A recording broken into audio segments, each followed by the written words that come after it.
last week I sat down and we played our little version of I Can Name That Tune. I played a couple different things, and you guys knew the songs. You knew what they were, and you probably, if you would have sang them, you would have known how to sing the words and so forth and so on. But how often do we know necessarily what the words are really pertaining to? So all throughout Advent, we also have just beautiful, beautiful hymns, and they all have a message to tell, but it's so rarely that we sit back and say, well, what is this saying? And so we begin the study tonight looking at this, O come, Emmanuel. A song that we all know very, very well. And of course, the first verse is, O come, Emmanuel, and ransom captive Israel, that mourns in lowly exile here until the Son of God appear. Emmanuel, and there's lots of music that talks about Emmanuel, but Emmanuel is actually a reference to Isaiah chapter 7, verse 14, which says, all right then, the Lord himself will give you a sign. Look, the virgin will conceive a child. She will give birth to a son and will call him Emmanuel, which means what? God is with us. And Matthew also records this in his gospel, chapter 1, verse 23. The name means God is with us. But what's the rest of that first verse mean? Well, ransom captive Israel is another reference to Isaiah. It's Isaiah chapter 35, verse 10, and Jeremiah 31, verse 11.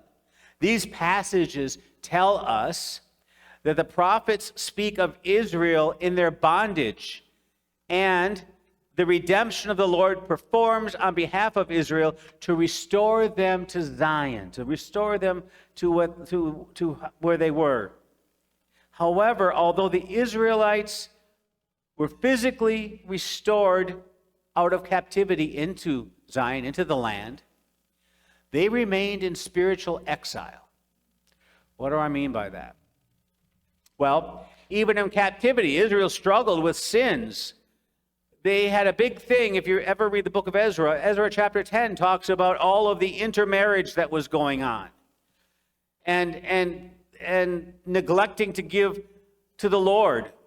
Haggai chapter 1 and Malachi chapter 3, they all talk about this. And moreover, what many of us don't necessarily understand is, with Israel, after the end of the Old Testament, when the last period is put in there, when the last book of the Old Testament has been given, there is no further word from God for 400 years. That's giving someone the silent treatment. 400 years they went without hearing from God. So that's when they talk about they're in lowly exile. They're not in exile anymore of their land. They're in exile from hearing from God. They're in spiritual exile. And this verse says, until the Son of God appeared. Why is that? Because it wasn't until the Lord appeared in the New Testament that we hear from God again, that the Israelites hear from God again. Until the Son of God appeared. So that's where that whole first stanza comes to. Emmanuel, God with us. Ransom captive Israel. Bring them out of exile into their land, out of captivity. But yet, that mourn the lonely exile here, hey, they're in spiritual exile until Jesus Christ appears. That's what that whole stanza means. Not all of them are that in depth, but they are interesting. The second stanza, O come thou wisdom from on high, who orderest all things mightily. To us the path of knowledge show, and teach us in her ways to go. A number of passages speak of God as a source of wisdom. There are way too many passages that talk about God as a source of wisdom that I could even list. One of the resources I use is BibleGateway.com. So go to BibleGateway.com, insert wisdom, do a search, and you are going to find so many different scriptures that teach us that it is by wisdom that God made the earth. It is by wisdom that God made creation and established its order through wisdom, through knowledge. So come thou wisdom from on high. That's God, who orderest all things mightily. The next line is path of knowledge. To us the path of knowledge show. It is a reference to Isaiah chapter 40, verse 14, which goes like this. Has the Lord ever needed anyone's advice? Does he need instruction about what is good? Did someone teach him what is right or show him the path of justice? The path, this passage is asking a whole mess of rhetorical questions. Questions that we don't necessarily have the answer to. Has anyone ever needed the Lord's advice? Oh, no, excuse me. Has the Lord ever needed anyone's advice? Probably not. Does he need instruction about what is good? Nope. He gives that to us. Did someone teach God what is right? Not there again either. Or show him the path of justice? No. The passage is asking these rhetorical questions to show the supremacy of God, for no one exercises authority over him. Nobody teaches God anything. The next stanza. O come thou rod of Jesse free, thine own from Satan's tyranny. From depths of hell thy people save, and give them victory over the grave. Rod of Jesse. It's a reference to Isaiah chapter 11, verse 1. Out of the stump of David, David's family will grow a shoot. Yes, a new branch bearing the fruit from the old root. Rod in this passage is not referring to metal or wooden bars as we normally think of a rod. Rather, it is using the definition that we can actually even find in Webster's dictionary. A straight, slender stick growing on or cut from a tree or bush. A straight, slender stick growing on or cut from a tree or bush. Modern translations, like the one I was just reading, use the word shoot instead of rod, but they have the same meaning. It's new growth. It's new growth, but it is not this rod or this stick you would go around beating somebody with. It is a slender, small growth that continues to grow. The next stanza, O come thou dayspring, come and cheer our spirits by thine advent here. Disperse the gloomy clouds of night, and death's dark shadows put to flight. Dayspring is a reference from Luke chapter 1, verse 78. Because of God's tender mercy, it says, the morning light from heaven is about to break upon us. This comes at the very end of Zechariah's Benedictus over the birth of his son John. Remember, the angel came to Zechariah and said, "You're going to have you and your wife Elizabeth are going to have a child," and blah blah blah blah. And he questioned, and so he was made mute until his son was named John, and then that he was allowed to talk. So, in the preceding verses, Zechariah says that John will go before the Lord to prepare his way and give knowledge to salvation. Give that knowledge to people. I love how this is written in this translation that I use. This is Luke chapter 1, beginning at the 76th verse. This is Zechariah talking. And you, my little son, will be called the prophet of the Most High, because you will prepare the way for the Lord. You will tell his people how to find salvation through forgiveness of their sins. Because of God's tender mercy, the morning light from heaven is about to break upon us, to give light to those who sit in darkness and in the shadow of death, and to guide us to the path of peace. I love that. And you, my little son, as he's talking to John, we all know that that's what John was going to do. But another word for this light, this morning light, is dayspring. And so dayspring is an older word for dawn or sunrise.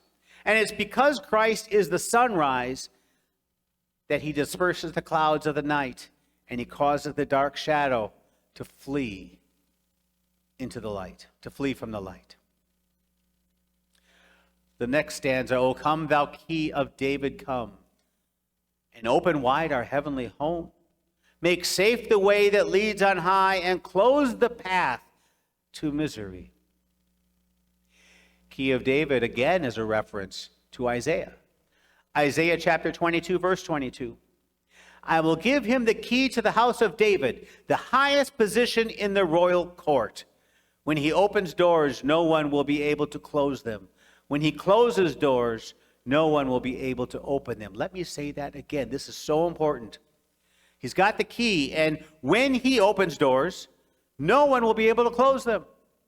And when he closes the doors, no one will be able to open them.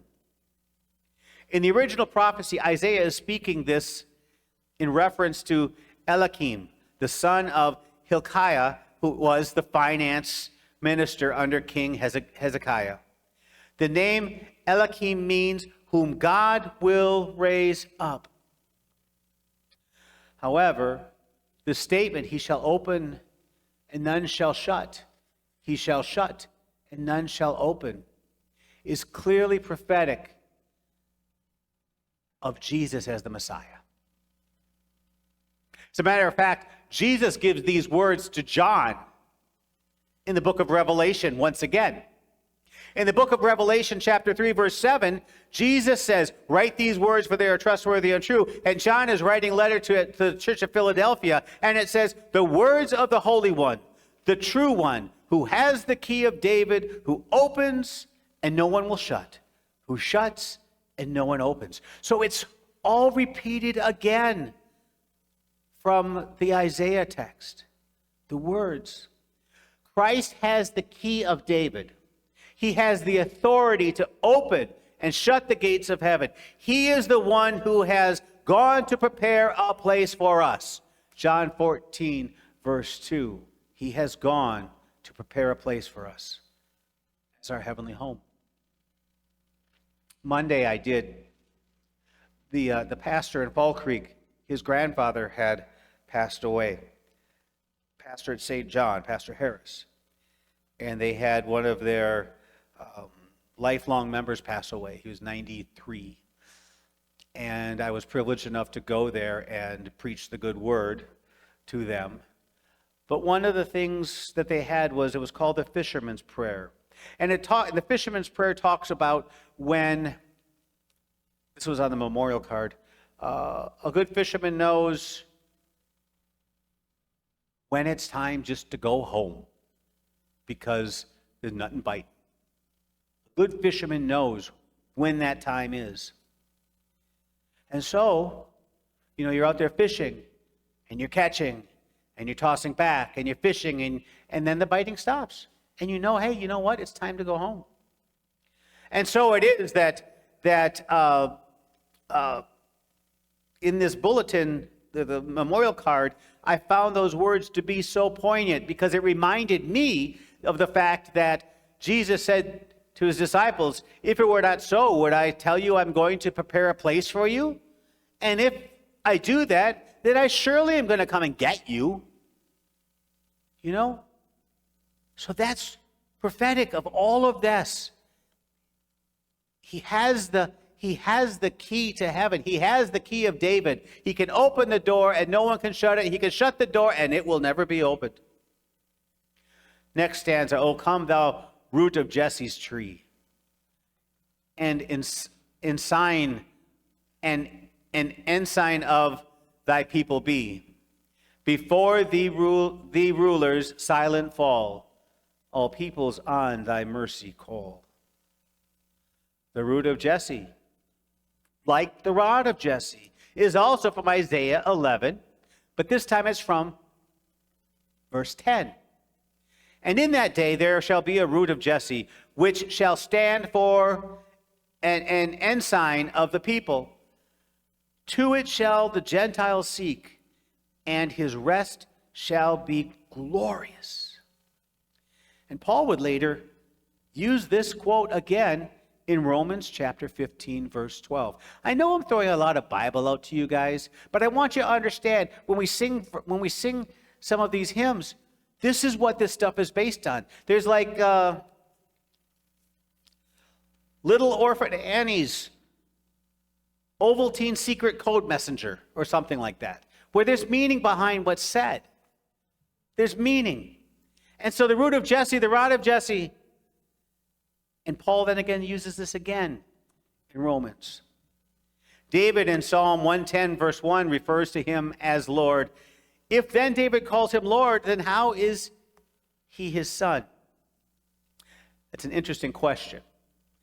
If David is calling him Lord, then how is he his son? But so Christ is both the son of David and the earthly lineage. Something we talked about in Bible discussion group today is that Jesus refers to himself as Son of Man. And so when we talk about Son of God, Son of Man, Jesus himself, and they say, well, how could he be Son of... No, Jesus himself uses the words Son of Man. And every knee shall bow and every tongue shall confess that Jesus Christ is Lord. Finally, the last stanza, O come, desire of nations, bind in one the hearts of all mankind. Bid thou our sad division cease, and be thyself our King of peace. There can be no better prayer for us than this, thy words. Haggai chapter 2, verse 7 says, I will shake the nations, and the treasures of all the nations will be brought to his temple. I will fill this place with glory, says the Lord of heaven's armies. I can think, I know that there's a lot of stuff that's going on before I was ever born, but I can think of no other time in my life when there's more division, when our hearts are more torn, when there's more hatred. We were talking about that this morning. There's more hatred. We were talking about Christian children being persecuted in schools. How you can't really say, you know what, I'm a Christian, I love God. Oh, no. No. You can't say that. Say it backwards, say dog. God. We talk about God. We talk about I'm a Christian. You get a phone call from the principal saying, do you know what your child's been talking about? And I've heard this. You see, we need Jesus to come and fill this place with glory. He is the Lord of heaven's armies, and it is of heaven's armies that he comes and he can become and be thyself our King of peace. He can bring all nations crumbling. Shake all the nations, and all the treasures of the nations will be brought to his temple. The plain history of the world shows us that nation has fought against nation. And there has been division amongst people for most of history. Since Christ is the desire of all nations, he is the only one who can unite the hearts of all mankind. He's the only one that can cause such divisions to cease. Isaiah chapter 9, verse 6 refers to Jesus as the Prince of Peace. But it is this verse, this last stanza, that promotes him to the role not of prince, and be thyself our King of peace. As you go forward the rest of this week, think about that. Think about the words that we have sang tonight. Think about what all of them mean. And I know I've given you a lot, and this is more of a history lesson than a message, but it is a message because I'm telling you, this is where this stuff comes from. It's a lot of research. But what I want you to know is we don't just sing words for the sake of singing words. Music is a big part of our celebrations throughout the year. And Come, O Come, Emmanuel is one of the most well-known Advent hymns of all. The King of Peace. Amen.